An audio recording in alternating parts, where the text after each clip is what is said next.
اعوذ باللہ من الشیطان الرجیم بسم اللہ الرحمن الرحیم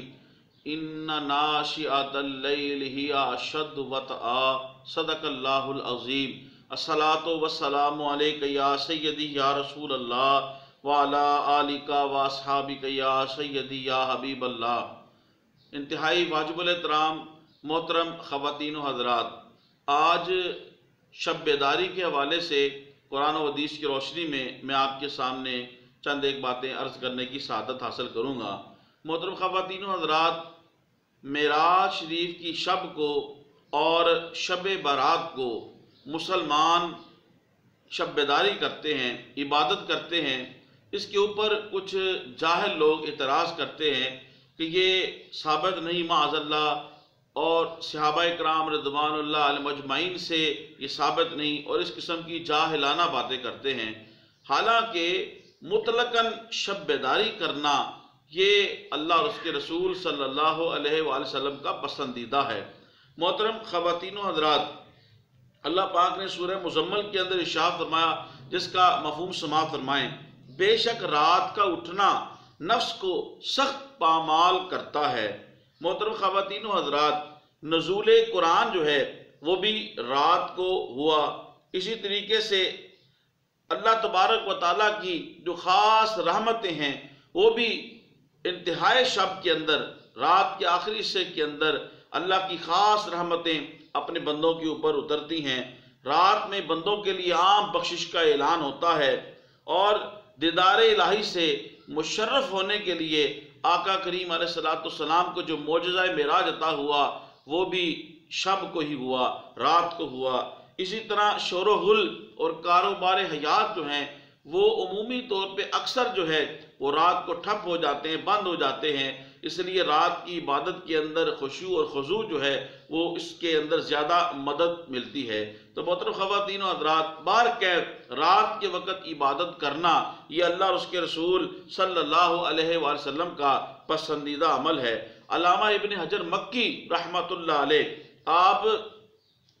دن اور رات کے فضائل بیان کرتے ہوئے آپ لکھتے ہیں کہ رات جو ہے یہ افضل ہے۔ اس کے اوپر آپ فرماتے ہیں اس لیے کہ شب قدر جو 1000 مہینوں سے افضل ہے وہ رات ہی کو ہے، یعنی شب قدر جو ہے وہ رات ہی کو ہے۔ تو محترم خواتین و حضرات، اسی طریقے سے شعب الایمان کے اندر روایت ہے، حضرت اسماء بنت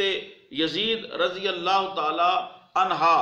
آپ سے روایت ہے، رسول پاک صلی اللہ علیہ وسلم نے ارشاد فرمایا، جس کا مفہوم یہ ہے کہ بروز قیامت اللہ تبارک و تعالیٰ ایک میدان میں لوگوں کو جمع فرمائے گا، اور پھر آواز دینے والا آواز دے کر کہے گا، جس کا مفہوم یہ ہے وہ لوگ کہاں پہ ہیں جن کے پہلو جو ہیں وہ بستروں سے جدا تھے، اور وہ رات کو اٹھ کر نماز پڑھتے تھے، عبادت کرتے تھے، اور ایسے لوگ کم ہوں گے۔ ان لوگوں کو بلا حساب اللہ اپنے فضل سے جنت کے اندر داخل فرما دے گا۔ سبحان اللہ، اللہ اکبر کبیرہ۔ اسی طریقے سے صحیح ابن حبان کے اندر حدیث پاک ہے، حضرت ابو مالک اشعری رضی اللہ تعالیٰ عنہ سے روایت ہے، نبی اکرم صلی اللہ علیہ وسلم نے ارشاد فرمایا کہ جنت میں ایسے محلات ہیں کہ جن کا ظاہر باطن سے اور جن کا باطن ظاہر سے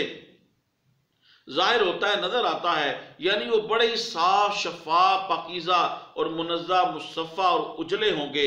اتنے صاف ہوں گے۔ تو اللہ تبارک و تعالیٰ نے ان محلات کو خاص ان لوگوں کے لیے تیار فرمایا ہے کہ جنہوں نے کھانا کھلایا، سلام پھیلایا، اور اس وقت نماز پڑھی جب لوگ سو گئے ہیں۔ اس سے بھی پتہ چلا کہ شب بیداری کرنا، رات کو عبادت کرنا، یہ جنتیوں کی علامت ہے۔ حضرت بلال رضی اللہ تعالیٰ عنہ سے روایت ہے، جامع ترمذی کی یہ روایت ہے، رسول پاک صلی اللہ علیہ وسلم نے ارشاد فرمایا، جس کا مفہوم یہ ہے، تم شب بیداری کو، یعنی رات کو عبادت کرنے کو، جاگنے کو، اللہ کو یاد کرنے کو تم لازم کر لو، کیونکہ یہ تم سے پہلے نیک لوگوں کا شیوا اور طریقہ کار ہے۔ یقیناً شب بیداری اللہ کی قرب کا اور اس کی رضا کا ایک ذریعہ ہے، برائیوں سے باز رہنے کا سبب ہے، اور گناہوں کے لیے کفارہ اور جسم سے بیماریوں کے لیے یہ دفع کرنے کا مؤثر ذریعہ ہے۔ یعنی شب بیداری کرنا، رات کو عبادت کرنا، یہ جسمانی بیماریوں کا علاج بھی ہے۔ اللہ اکبر کبیرہ۔ اسی طرح موجم کبیر طبرانی کے اندر یہ حدیث پاک ہے، حضرت عبداللہ بن مسعود رضی اللہ تعالی عنہ سے روایت ہے، انہوں نے فرمایا کہ رسول اللہ صلی اللہ علیہ وسلم نے ارشاد فرمایا، جس کا مفہوم یہ ہے کہ رات میں ادا کی جانے والی نماز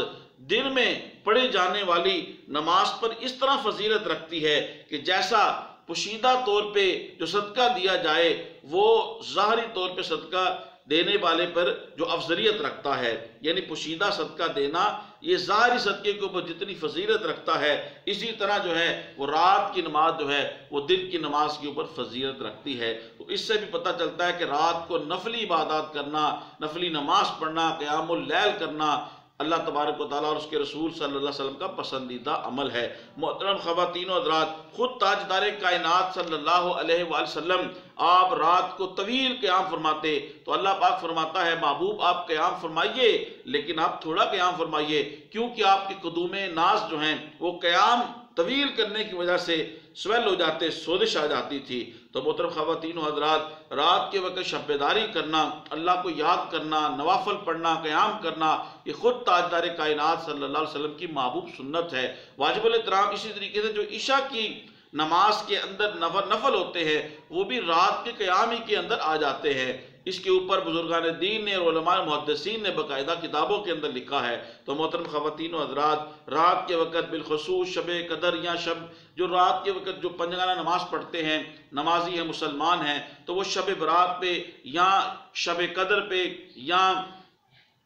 کسی بھی رات کے اندر بالخصوص شب معراج کے اندر جب وہ عبادت کرے تو اس کے اوپر اعتراض کرنا یہ سراسر قرآن و حدیث سے لا علمی ہے، اس کے علم سے اور اس کے احکامات سے، اور یہ سراسر جہالت پر مبنی ہے۔ محترم خواتین و حضرات، اسی طریقے سے صحیح بخاری شریف کی روایت ہے، اس کا مفہوم یہ ہے، حضرت عبداللہ بن عمر رضی اللہ تعالی عنہ نے خواب دیکھا اور انہیں ام المومنین کی بارگاہ میں عرض کیا کہ آپ حضور کی بارگاہ میں عرض کر دیں۔ چنانچہ جب ام المومنین حضرت سیدہ مخدومہ کائنات حضرت حفصہ رضی اللہ تعالی عنہا نے حضور سے عرض کیا تو حضور علیہ السلام فرماتے ہیں، عبداللہ کتنے اچھے آدمی ہیں، کتنا ہی اچھا ہو کہ کاش وہ رات میں نماز پڑھتے اور رات میں نماز پڑھنے کا اہتمام کرتے۔ اس کے بعد حضرت عبداللہ بن عمر رضی اللہ تعالی عنہما رات کے کچھ حصے میں صرف آرام فرماتے تھے، یعنی رات کا پھر اکثر حصہ اللہ کو یاد کرتے، قیام کرتے، عبادت کرتے۔ تو محترم خواتین و حضرات، سیدنا ابوبکر رضی اللہ تعالیٰ عنہ، سیدنا عمر فاروق رضی اللہ تعالیٰ عنہ،